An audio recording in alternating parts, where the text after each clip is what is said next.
Hi Palm and Pine. Here's a transition from downward facing dog to lunge. This can be and is one of the most challenging transitions that we practice in our asana. I'm here today to give you a few options to try and play around with and see what fits best with your practice. We'll start off by coming into downward facing dog by pressing our hands into the mat, curling our toes and sending our hips high, coming into our V shape. It's important here to rock the hips forward when we're trying to bring the foot to the top of the mat. I'll show you an example when I leave my hips stationary of the limited range of motion I have with my foot.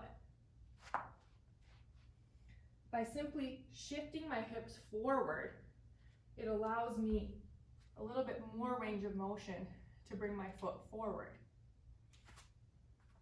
So play around in your dog by just shifting your hips forward and then sending your hips high. Send your leg high, flexing the toes, hug your knee to your chest, and step your foot between your hands. This is one option. Another option is to send your leg high, shift your hips forward, and step your foot wide to the outside of your hands. You can stay here in a wider variation of lunge to create a little bit more stability, or you have the option to toe heel your foot between your hands and come up for a lunge. If you're finding either of these two options more challenging or having pain in your hips or your knees, another great option is to send your hips high and walk your hands back towards your feet, coming through